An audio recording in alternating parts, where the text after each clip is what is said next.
And here in South Florida, we are experiencing near record temperatures. We're getting close, Ivan, but a cold front's coming, right?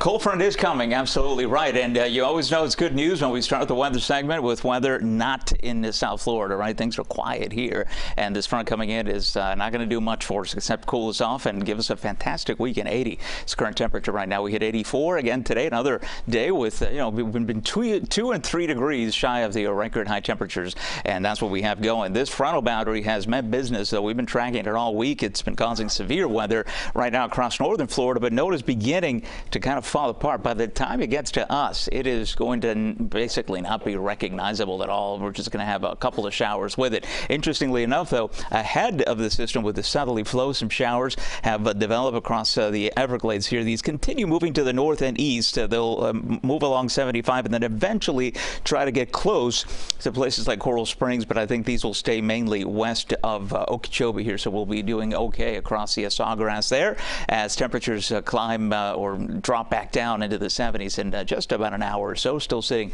at 80 degrees from our daytime highs in the mid-80s. By the way, the humidity, you have felt that certainly with the temperatures adding a few degrees as a result of the dew points that have been in the 70s. So we're going to stay warm and humid until tomorrow, and then the front comes through quietly, but it will give us some cooler temperatures and also lower humidity. That begins Friday, so we don't have to wait much longer here, and then heading into the weekend, that will be the case as well.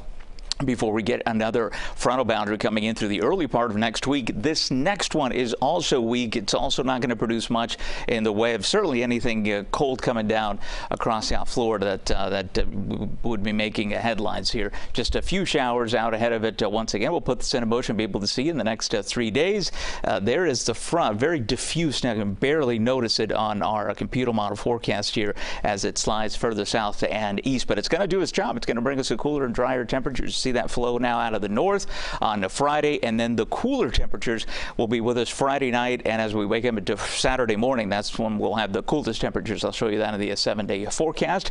As far as the humidity change, yeah, we're diving down into comfortable, refreshing, staying there through the weekend and then climbing back up ahead of that next front. But as far as anything really cold coming in, watch the clock there. I'm going to take you 10 days into the future. We get teased a little bit there, you see, with this next one, and then by mid-January, a nice little trough develops here. That's our next shot of really seeing any significant cold weather across South Florida. Atlantic coastal waters for tomorrow looking good, 1 to 2 feet, 1 to 4 there in the Keys, with water temperatures ranging in the mid-70s. Rip current risk has now gone to low, so certainly excellent news there. As we check the forecast for tomorrow, then we'll be back in the 80s, and we'll do that at least one more day before we get into the cooler temperatures that'll come in. Beginning Friday, it'll turn breezy, but the winds are out of the north, and that'll usher in the cooler, drier air mass for the weekend. And there you see those showers ahead of the next front for next week. Ivan, thank you.